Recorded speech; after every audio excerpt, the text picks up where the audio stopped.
আজ কদিন ধরেই গুরুদেব আমার স্বপ্নে দেখা দিচ্ছে, বলছে আয় আয় আমার আশ্রমে আয়।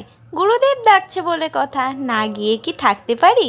আর দেখো এই সেই সবুজ চুড়ি, যেটা নিয়ে তো সোশ্যাল মিডিয়ায় এখন প্রচুর কন্ট্রোভার্সি চলছে। জানি এই সবুজ চুড়িটা যাদের বিয়ে হয়ে গেছে তাদেরই শুধু পরা চলে। প্রশ্ন হলো এটাই, আমি কেন সবুজ চুড়িটা পরেছি, তাই তো? কারণ আমি শ্রাবণ মাসের প্রথম দিয়েই সবুজ চুড়িটা হাতে পরেছি, কারণ আমি ভাবলাম যে আমি যদি এই সবুজ চুড়িটা ভগবানের নাম করে পরি আর এটা পরে আমি যদি ভাবি ভগবান সব সময় আমার পাশে সাথে আছে, তাহলে এটা আমি কেন পরবো না? আমরা যদি ভাবি পাথরের মধ্যেই ভগবান আছে, তবেই তো আমরা ভাববো যে ভগবানই ওটা। কিন্তু আমরা যদি ভেবেই নিই যে পাথরের মধ্যে কোনো ভগবান নেই, পাথরটা পাথর, মূর্তি, কোনো ভগবান নেই, তাহলে কি করেই বা আমরা সেটাকে ভগবান মানতে পারবো?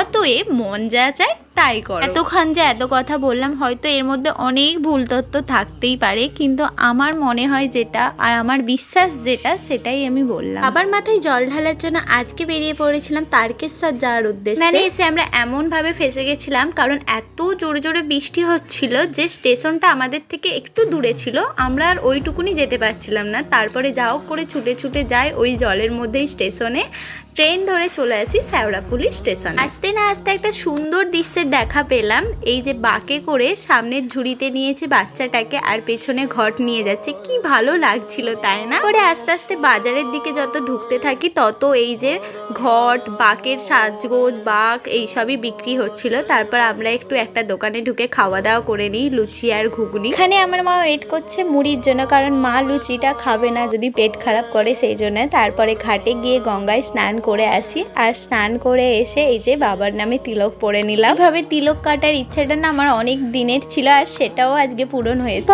ঘট নিয়ে হাঁটতে হাঁটতে বাবার নাম করতে করতে গিয়ে পৌঁছাই ডাকাতকালীতে। আর এখানের পর আর একটু আমরা হেঁটেছিলাম, তারপরে আর আমি হাঁটতে পারিনি, কারণ ভগবান আমাকে অনেক ইচ্ছা দিয়েছে, কিন্তু সেই ইচ্ছাটা পূরণ করার মতন না ক্ষমতাটাই দেয়নি। গাড়ি করে এখন চলে এসেছি কাশী বিশ্বনাথে। হয়তো আমি চাইলে আর একটু হাঁটতে পারতাম, যেহেতু আমার একদিন পরেই এক্সাম ছিল কলেজে, সেই জন্য সেই রিস্কটা আমি নিই। আমাদের এখানে প্রত্যেক বছরই শ্রাবণ মাসের শেষ সোমবার আমরা নদী থেকে জল তুলে এনে বাবার মাথায় জল ঢালি।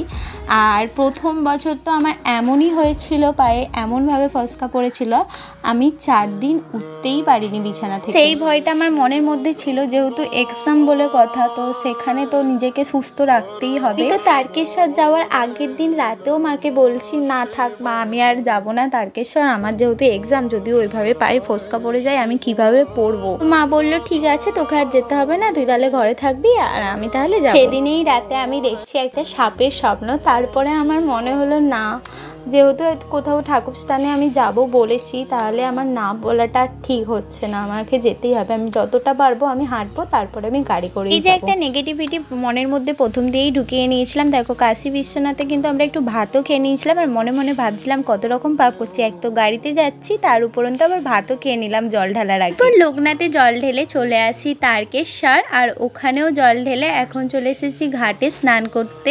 আমি এই প্রথমবার তারকেশ্বর এলাম, এর আগে কখনো আমি তারকেশ্বরে আসিনি। বাবার শহরে বাবার নন্দিরাজকে দেখে তো আমি অবাক হয়ে গেলাম, ওকে এত সুন্দর লাগছিল, কি ভালো লাগছিল।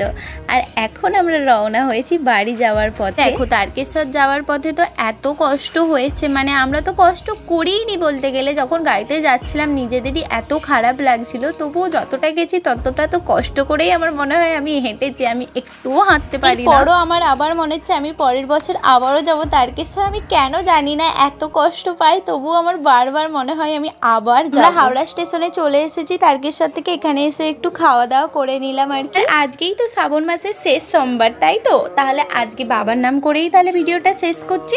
হর হর মহাদেব।